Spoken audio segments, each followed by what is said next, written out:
Welcome everybody to another Game Time Today Players Sit Down. I'm your host, MWJHL, joined by one of the newest members of the MWJHL on the newest / returning team.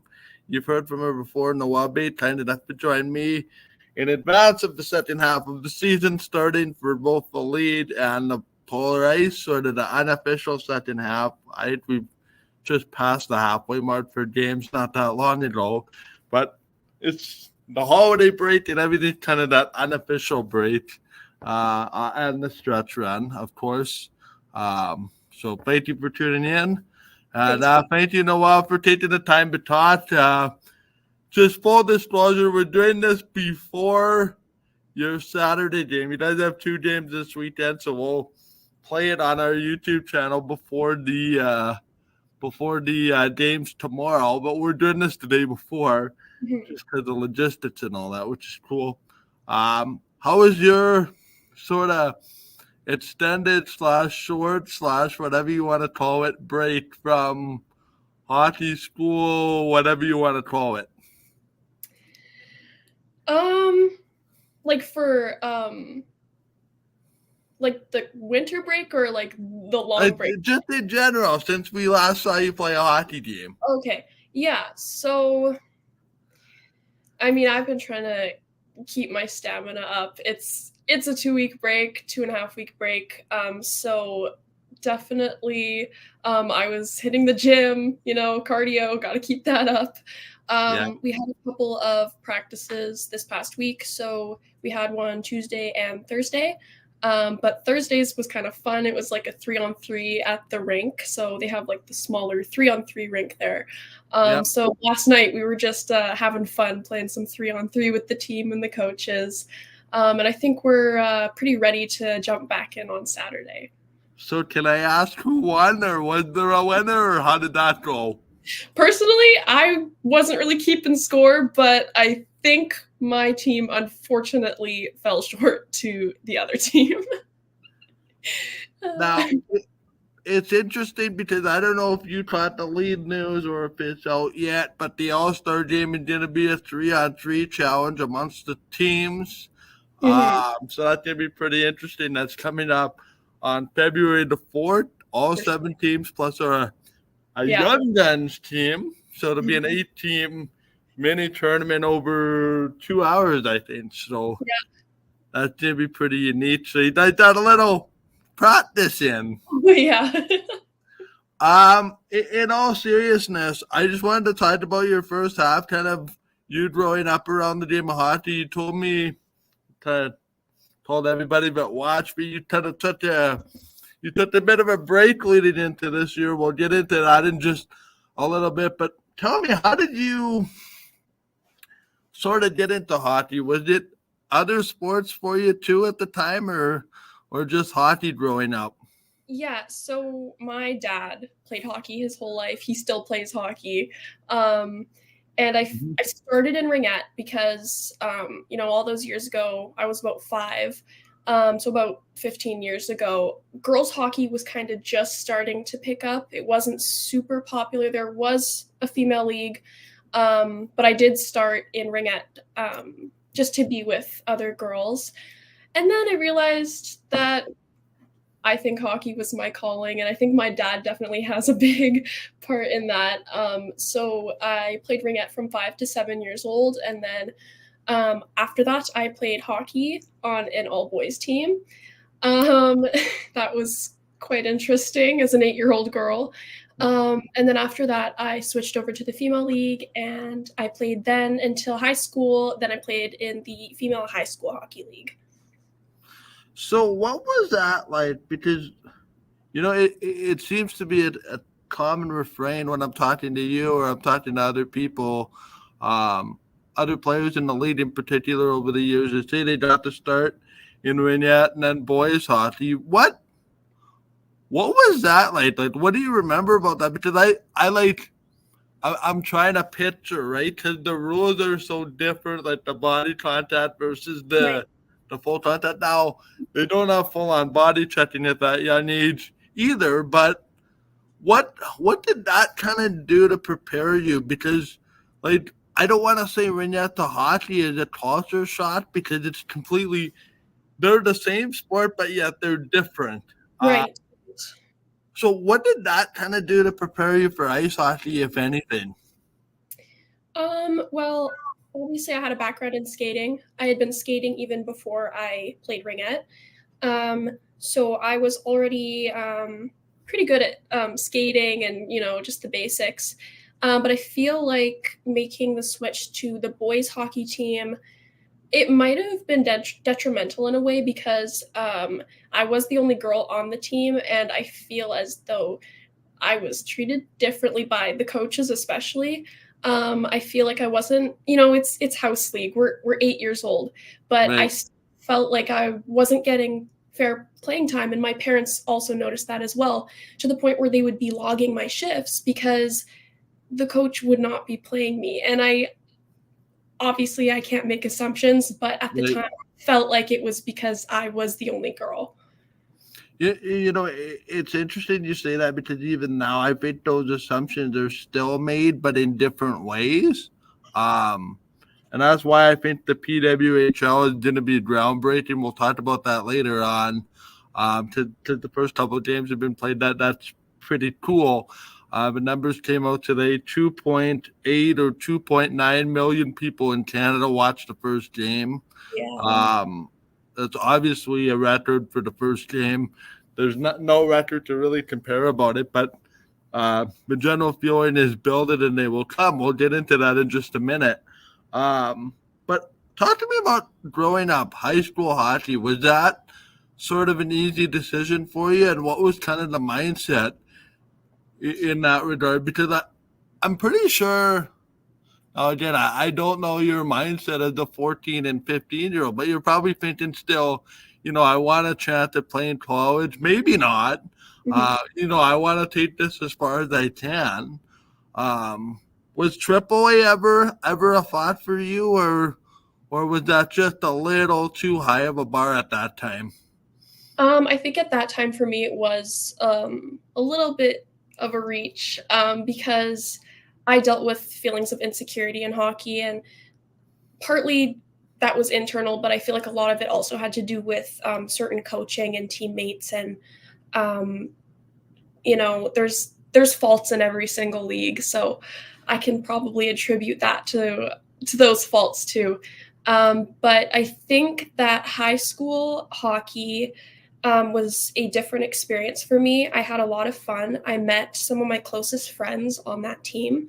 And on top of that, we went to school together. So we got to see each other a lot, and it gave us a sense of, team spirit, school spirit. So that was definitely a really good experience for me as far as building relationships with teammates, and even getting to play with my younger sister, who once she's 2 years younger. Once she was in grade 9, we were on the same team. It was just really fun. So chart it out now. You guys are on the same team in junior. We'll get into that in a minute. That was another one of my uh, topics of interest coming into this.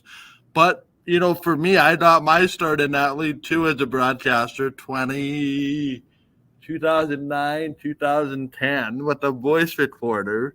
Yeah. Uh, but you know what? That's where they all start, and I could really sense the school spirit and all that kind of stuff that you were kind of touching on.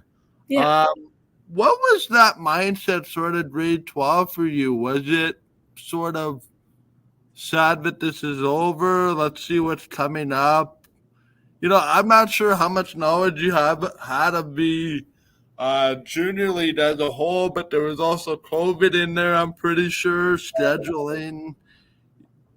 So what was that like? So my last year of high school hockey, which would have been my grade 12 year, so the 2020-2021 season, Yep. unfortunately, because of COVID, all of those came to a halt. So I just I wasn't playing, and I feel like that definitely had me discouraged. I was left wondering, will I ever get to play again? I have an older cousin who played in the MWJHL for a few years, so I did know of it. I just, by the end of grade 12, I wasn't sure if I was ready to get back into it yet. So I just started university, and then it never really, I never really thought about it until about a year later is when I was hearing my friends who also play in the league talk about their games, and the Silvertips winning the championship last season. I was at the game, and it kind of just something twigged in. I was like, you know what? I really want to get back to it. I really, really miss it. So what are some of the sort of challenges? Because obviously you had to try out. Everybody had to try out. That's just the way it is in hockey. You got to try out if you want to if you want to be on a team. No spot is ever given.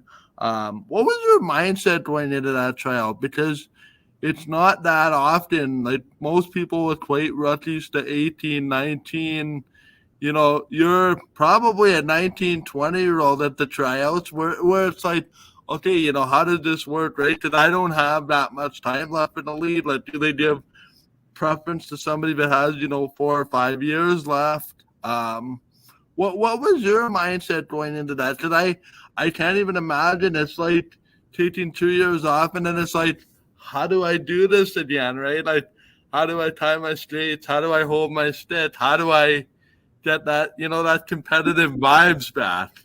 Yeah, so I went to the preseason skates before the tryouts, just to kind of gauge where I'm at, because I'm someone who likes to keep active. So I had been active throughout the few years that I took off. However, obviously, not all of that translates onto the ice. Right. And I hadn't been training specifically for hockey. So it was a little bit of a challenge for me mentally and physically. But I had a lot of confidence going into the tryouts because I knew what I was capable of. And I was like, you know what? The muscle memory will just come back to me like that. And that was partly true. I was a little bit slower, a little bit weaker than I wanted to be. But honestly, as soon as I stepped on the ice, it felt like I hadn't ever stepped off. It just felt so familiar, and like I never stopped playing. It was crazy. What was it that? What was that moment where it kind of like, okay, I belong here? Was it handling the puck the first time? Was it going into the corner, taking some contact? Where was that moment where it's like, oh yeah, this is what it feels like again, and this is where I want to be? Yeah, so I believe it was the first tryout, could have been the second, not sure, but we were doing the scrimmaging, and I remember I kind of took the puck, wrapped around the net, and I just kind of stuffed it in. And the girls on my tryout team, they celebrated with me. And it was at that moment that I was like, I really miss this, because these are girls that I don't know very well. There's some younger, some older, some that have been playing in the league, and then some rookies. But they all they all tapped their sticks. They all banged on the bench. They came, they hugged me. I was like, this feels great. I really miss that sense of community. Yeah, and you know what? I'm sure you can attribute that to now just how close-knit it is, even though 7 teams kind of like to play each other and like to beat each other. But off the ice, it's like everybody's friends and everybody's seen each other at one point in time. What was it like when you got that call that you were on the polar ice? First off, maybe I'll back up just a bit more to know that you had made a team. What was that like? And then I guess the B part, going to an expansion team where, it's interesting, right? Because everybody seems to equate expansion team with the Vegas Golden Knights and, the Misfits and the Cast-Offs, whatever you want to call it.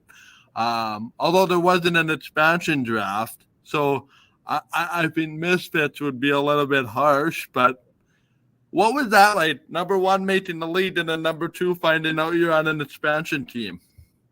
Yeah, so my sister actually got the call for both of us. That's interesting. Yeah, so they called her and they were like, yeah, just calling to let you know, you and your sister, you both made the team. Welcome to the polar ice. And then my sister came and told me, because I was still waiting for a phone call at this point, and they were like, yeah, they just told me, it's like, why make 2 phone calls when you can just make 1? Right. But yeah, I was really excited. Like I said before, I had high hopes. I felt confident in myself that I could make a team. And honestly, I didn't have any specific team in mind that I wanted to play for. So when I heard that I was playing for the Polar Ice, the expansion team, I was like, this is going to be tough because new team, new girls, no one really knows anybody. You kind of have to start from the bottom. You have to build the basic relationships and on ice chemistry that other teams have already had for a few years. So I knew it was going to be a challenge, but I was up for the challenge. So yeah, I was really excited and I was super looking forward to it. So tell me about that first practice. I mean, obviously, Brittany and Dana had played in the league before. They had some experience from years gone by, but the rest of you, there's not a lot of experience, particularly in the MWJHL. So was that first practice sort of I get to know you, and I just the B part, you have to get to know each other pretty quickly at Right. that point, don't you? Yeah. So it was pretty quiet in the dressing room at the first practice. There are some girls who know each other from outside of hockey. So they were kind of like, in their little groups. And then the rest of us were just kind of like looking around, like all shy. But the good thing is that Dave told us that he was going to give us a challenge, a test, where we had to know 3 things about each player. So we had to know their name, and then we had to know 3 fun facts about each player. And he was going to quiz us in the next coming weeks. So that kind of really motivated us to, talk and get to know each other, because everyone would be going around the room and being like, okay, tell me 3 things about you. 3 things about you. And then at some point we even, we kind of just sat like all in a circle and we were like, okay, what's everyone's favorite movie? Right. Just trying to connect and just learn the basics about everyone, because, we didn't want to let Dave down. We wanted to know each other. Right, and we can speak to that just in general sense, but like in order to have good success on the ice, I think you have to know your teammates off the ice almost just as well, if not better. You're So right. tell me about that first game. There was a lot of, I know from my perspective on the broadcast, there was a lot of welcome back to the Polar Ice, but what is this team going to do? Because that's the great unknown. You have this team of rookies sort of, but people don't really know what to expect. What was that first game like? Was that sort of welcome back this hockey team? Never mind win the game, never mind any of that other stuff that happened. Oh yeah, the defending provincial champion Silvertips are waiting for you. What was that like in that first game? Because I remember what it was like for me. I don't think I've ever asked a member of the Polar Ice what that was like, on the ice. Yeah. So I would definitely say that things were tense on the bench. We were all like, like, oh my gosh, we were having heart attacks with every single shot, every single pass. Like it was very nerve-wracking, to say the least. But I think that because it was our first game as a team, we all kind of had a sense of like, we were just super motivated. And we kind of, after the first period and the second period, we were like, like we can do this. We are at a similar skill level to this team. It's not impossible to beat them. Right. Yeah. And then we ended up going overtime and Lucky bounced into the net, and that was the game. It was really exciting. Yeah. So did that kind of lay the groundwork for what we saw going forward? I mean, obviously, I could ask you about your win-loss record. It's not great. But do you feel like that was kind of the stepping stone for what was coming the rest of the first half and maybe what is to come? But every single game is sort of its own learning experience, if you will. Yeah, so I would say that first game and first win definitely gave us confidence. It let us know that we are capable of competing despite being a new expansion team with all rookies and only a few vets. But yeah, I would say it definitely gave us high hopes. Obviously we're not expecting to win the championships, but it just kind of let us know, gave us an idea that we are good, and we can be good, and we can compete with these teams on a similar skill level. So I talked to Dana, I think it was after your second win, and she said to me, and I'm paraphrasing, but this line always kind of sticks with me when it comes to your team. She's like, I don't care about the results, I care about the process. So I'll ask you kind of the follow up to that. Are you happy with where the process is at? Never mind the results. Like if you take results right out of it. For me, I noticed a huge step from September to December 16th or December 17th, whenever your last game was. Yeah. I noticed a big step in that process. Do you notice a big step in the process? Absolutely. So I think that as our bond as a team has grown, not only like on the ice, but also off the ice, as we've gotten to know each other a lot more, and just be comfortable around each other, I feel like that definitely has translated onto the ice. I feel like things are slowly starting to come together. And it's really interesting to go through a process like this, because for me, I'm someone that is very detail oriented. I notice the little things. So even with the smallest improvements, I'm aware of that, and I'll see that in a game or at practice during certain drills. And I'm like, okay, at the beginning of the season, we couldn't really do that very well, but now we're here. So it's really cool to see the not only the big improvements of our team, but also just the little things too. And even with individual players, like I've noticed crazy improvement from individuals that, they started off a little bit slow, rocky. And even I can say that for myself as well. I would say that because I took a break, such a long break, that my mental game just wasn't really there. And it did take a few games for me to gain that back. But yeah, the overall improvement of our team is actually crazy. Does that, I'll phrase it this way, does that put emphasis on your practices maybe more so than any other team?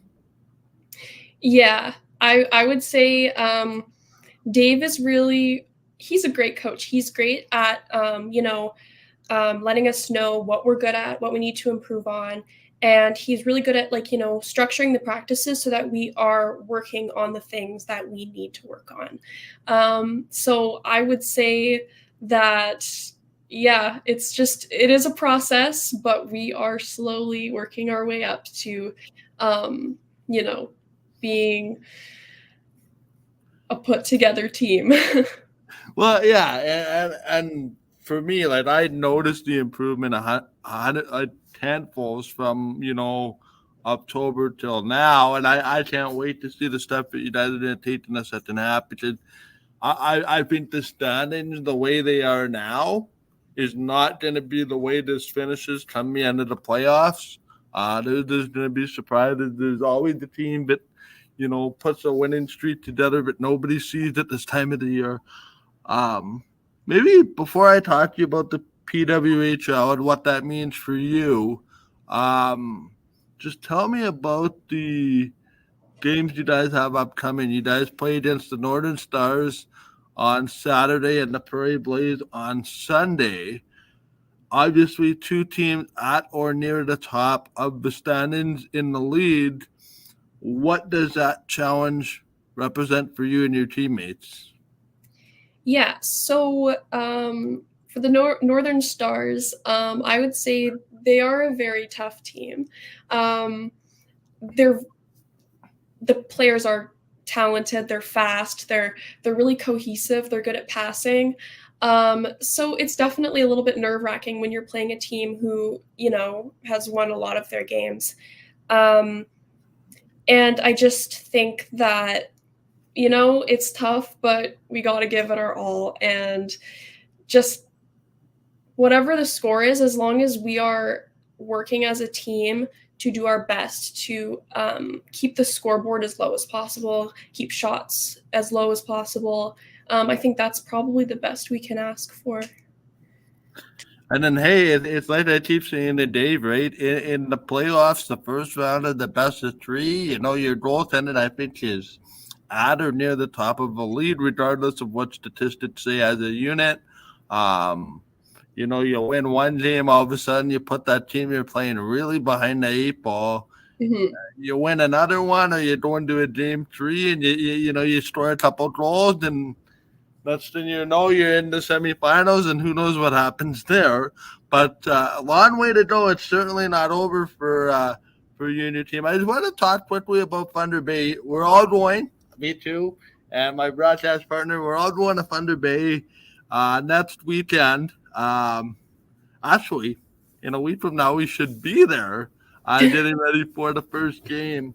What is that? What do you hope to accomplish for your team that weekend? Because it's very interesting, right? You're in the hotel with the team, you're eating as a team, you're playing as a team, you're everything kind of as a team, and that's something I know for me. But I only have experience within the MJHL, not necessarily like traveling tournaments, but sort of day of game, that kind of thing. What do you hope to accomplish as a team, and what do you hope that kind of to use that as a springboard for your second half? Yeah, so I think that this tournament and traveling together as a team, it's a long bus ride. We're staying in the same 8 hotel. hours, 8.5 hours. Yeah. So my hope is that it brings us all closer. It just gives us more of a bond off the ice, which I think it will. Definitely spending all that time together, eating together, sleeping in the same bed as your teammate in the hotel room. Yeah. So I think that will definitely bring us closer as a team. And, as for the tournament and the games, it's fun to win, but it's equally as fun to compete. If you lose, I don't know. For me, I like the competition. I like competing. Winning is just an extra. If we lose, that's just part of the game, Somebody gotta win, somebody gotta lose, and it's like I say all the time, right? We're not at the age where and again, I don't want this to come out wrong, but the context of which I think made sense. We're not at the age group or the age bracket or participation medals matter. Yeah. You know what? There's a time and a place for those. I'll agree, but this is junior hockey at the end of the day. Somebody's got to win, somebody's got to lose, and it's how you overcome that. Yeah. So what's one thing you've learned about your team in this sort of first half that we can kind of start to see in the second half? I think that something I've learned is that I think a lot of other teams underestimate us. I think that I can honestly just jump in here and say that's true. Yeah. From what I've heard. Yeah. So they see, oh, we're playing the polar ice. We're gonna win. Okay, maybe you'll win, but we're gonna put up a hell of a fight, Like, we're not gonna let it go that easy. Sometimes we slip up, sometimes we have a bad period, we let goals in. That's just how it goes. But I think a lot of teams underestimate us, and sometimes they get shocked when we come out. We have a really good game, really good period. I think it kind of throws them off balance a little bit, and kind of gives us the upper hand, at least for a little bit. Yeah, and you know what? I think, to be honest, I don't think there's going to be any surprises in the second half of the year. I think teams are going to really ramp it up and say, let's go. It's time to head toward the playoffs, that kind of thing. You guys included. I think, you know what, your first half, to me, like the whole first half, yes, the Stars had a 9-game winning streak, which was, one period short of a 10-game winning streak. What does that really matter come the playoffs, right? You got to be playing the right way and that whole kind of thing. One last thing before we touch on Thunder Bay a little bit more and sort of the second half. The Professional Women's Hockey League dropped the pot New Year's Day, Toronto and New York, two Manitoba goaltenders in the net for their respective teams. I don't know if you watched the game. Maybe you did. Maybe you didn't. You did. What was that like for you? Just like not even as an MWJHL player, but like as somebody that's played female hockey growing up. Um, not really having a female. I say it's a female NHL, but there's no other way to equate it to anything else. It's professional women's hockey. Yeah. What does that mean for you that now there's that avenue, maybe for you, but also for, other players to one day, have something to work towards? Yeah. So it was definitely a really surreal, emotional, exciting, just all the emotions to see that because, like you said, I grew up with the main buzz that everyone talks about at school is the NHL. And I remember at one point, I was in elementary school and someone asked me what I wanted to be when I grew up. And I said, I wanted to play in the NHL. So I was obviously naive. I didn't understand that, it's a men's league. But, I had hope. And I feel like now that the PWHL is a thing, it's kind of like, healed some inner child, it healed a part of me inside to see that other young girls who were in the same position that I was about 12 years ago are, they can have hope because there's an actual league with teams and they can watch it and they can be like, I'm going to be in that league someday. So it was definitely it was an awesome experience. And I'm really excited to see what the league brings. First off, this is a question that was posed to me in general as somebody that's been around the female game. I'm curious what you have to say before I, sort of give my opinion. But there seemed to be a fair amount of body contact. There's that saying, female hockey doesn't have a lot of body contact. They were sure letting it go in that first game and the other two games that I've been able to catch bits and pieces of. Is it good to sort of see that lead sort of be like, hey, you know what, body contact goes. It's not just, because I think that's the one thing why I think female hockey doesn't get the respect that it does is they say, oh yeah, there's no body contact allowed. That game in particular for me just kind of blew that whole notion out of the water. But yeah, they didn't let them go for it. Where do you sit on that? Because obviously, like women's hockey in Manitoba, Canada, for the most part, they allow some body contact, but not a lot. Right. What was it like to watch it sort of be on display and sort of let loose, or the rules sort of loosened, which we found out later on the players actually asked for? They wanted some, to really show the skill and whatnot of the game to allow some of that. Where do you sit on that? Because I think when I talk to people, oh, why are you doing, women's hockey? There's no body contact, right? I'm on other things. I'm just wondering, where do you sit on that? I personally, I like it. I think that, like you said before, a lot of the hesitation when it comes to watching women's hockey is people say it's boring because there's no body contact. And it's just not as entertaining without body contact. So I think that the fact that it's being allowed to some degree is it's like in your face because Right. Girls can be aggressive, we can have body contact, and it's interesting regardless of whether there is body contact in the game or not. I still find it interesting. However, I know that's not the case for most people, Right. but I just think it's interesting that they're allowing that because I think that maybe some people will change their minds and decide that maybe it is worth watching if there's people roughing around a bit. Right. And you know what? It's not, I understand, rules and guidelines, and this wasn't anything over the line. This was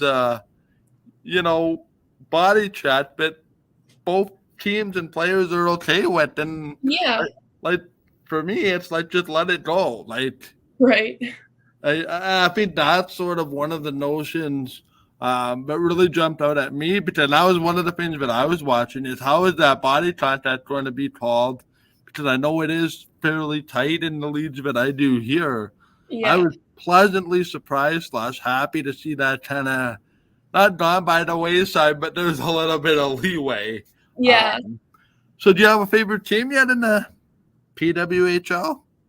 You know what? I don't. I'm just happy for all of those women that finally get to live out their dream, you know? I think maybe once the league picks up a little bit more speed and there's more games, once I've seen more games, I think I could definitely see myself having a favorite team. But for now, I'm just happy for all of the teams in general because it's a really amazing thing.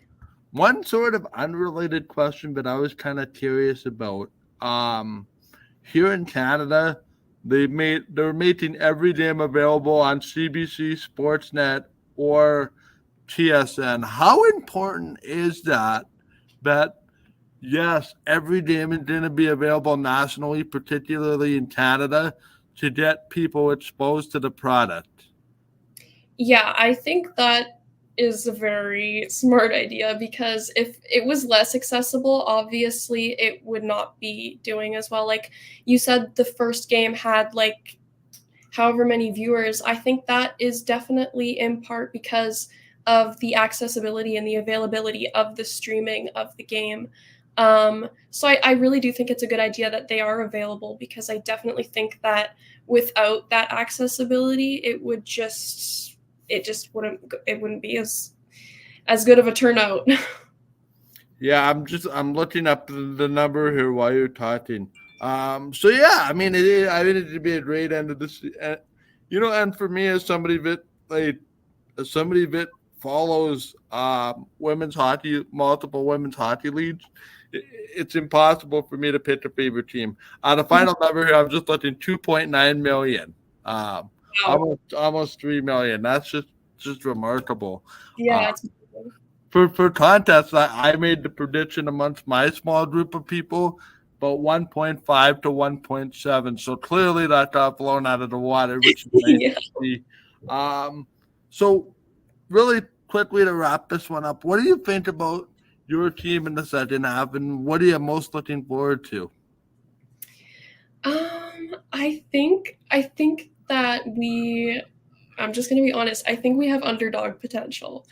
And maybe not, the Yeah, championship. and I'm smirking because I 100% agree with you. Mhm. Yeah.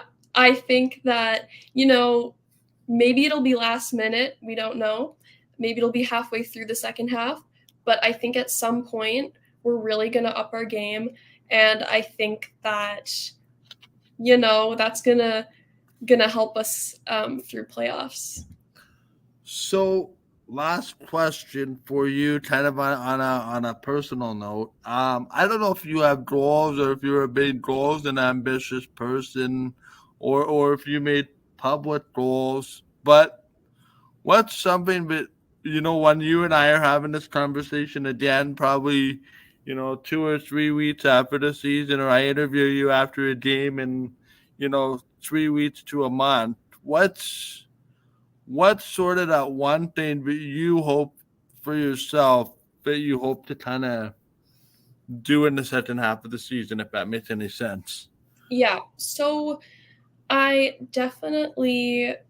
always want to improve as a player individually because I think that when you improve individually, obviously that helps the team as a whole. So that's definitely something that I would like to work on myself. I think my mental game could still use a little bit of work because, like I said earlier, took a few years off. It's slowly coming back to me, but I think that just something is missing. I think I need to get a little bit better at reading plays and such. But I think that that's definitely attainable, something that's attainable for me. And yeah, I'm really looking forward to the second half of the season because I do have a lot of goals that I'm hoping to achieve by the end of it. Well, only one way to start, right? And that's to start Right. playing hockey. Yeah. Just quickly on the mental thing that you're kind of touching on. Does it get easier as you see a team again and again and again and again and again? Because it seems like they seem to play the same way. It's just a matter of adjustments from one game to the next. Does that make it easier? Okay, yeah, we saw this team. We've seen every team now twice, some maybe three times. Does it get easier as the season goes along to prepare for games, knowing what to expect? Yeah, for sure. So I can definitely attribute certain characteristics, strengths, weaknesses to each team in the league. And I know that the rest of the team and the coaches as well can recognize that. So I think it's really important, like when we're talking as a team in the dressing room before we go out there, just like we remind everyone, these are their strengths, these are their weaknesses, and just adapt to that, adjust to play the best game we can against that team. Last question. I have kind of saved this one again for the context, not to put you on the spot or anybody on the spot, or a war of words that may ensue as a result of your answer to this question. Yeah. But do you have a favorite team that you like to play against? I do like to play the tips. It's ironic because, well, they're coming on the bus too. Yeah. So, and the reason for that is, I have a friend on that team, so it's always fun to play against friends. But on top of that, I just feel like, and partly because we've won 2 games against them, but it's just, I don't know. I feel like they're a really competitive team. I feel like some people might not like this. I feel like we bring a comparable skill level. And I just think that it's fun when you have the confidence as a team that you can beat this team, and that it's not like a shoo-in that you're gonna lose. It's fun to have hope and motivation to, beat a team, and that's not to take away from the Tips. They're a great team, and they've beat us once, and the scoreboard was pretty nasty. But yeah, I just think every time I've played the Tips, I've really enjoyed myself. It's competitive, it's fun, and yeah. And you know what? To me, that remains to be until beaten in subsequent games in the playoffs. That to me will always be the benchmark because they are the defending champs until beaten. And that, in my mind, is the benchmark. No disrespect to anybody else, but Yeah. you are the champions until you're defeated. So that's a very fair assessment Yeah. as well. One more thing that just came to mind while you were speaking there. Make the pitch. Why should somebody come out and watch an MWJHL game or watch them on GameTime TV or come out to the rink? Why? Like, make the pitch. You're put on your sales hat. Why should somebody come out and watch the Polar Ice or the league in general? It's fun. Like, it's fun. I think it's fun to watch. It's definitely fun for the players on the ice. And I think why not? A lot of people underestimate female hockey. They say it's boring. It's not worth your time. It's not worth watching. But I feel like those people are the people who they've never come out to a game before. They just make assumptions. So I feel like before you knock it, you need to try it. Yeah. No, listen, I know what that's like from when I played sledge hockey. People go, "Oh, sledge, why?" Right? Come on out, right? And that's quick story. We played a high school team. This was years ago. The high school team shall remain nameless. They felt like they could have their way with us in the hockey rink, and we showed up, and that's halfway through the first period, half of them are laying all over the ice. They get knocked over, and they're unsure how to get up. And then you're basically skating loops around them. And I'll tell you, I had one player tell me after that, "Oh boy, I have a new respect for this." And women's hockey, I mean, can be equated the same way. You just never know, right? Yeah. And it's fun to play the game. It's fun to be active. It's fun to call the games. And you know what? Whoever comes. And I've spoken to a lot of people in general, but but even on my broadcast team, they're not even sure, like in years past, but it's something they want to do. And then now I can't keep them away from the rink, right? So you're doing something right in that instance. Anyway, Noah, I appreciate you coming on. I kept you a lot longer than I bargained for. No I worries. admit. Great talking with you, and we'll see how that second half goes for your team. Yeah, I have high hopes. Thanks a lot for having me, Mike.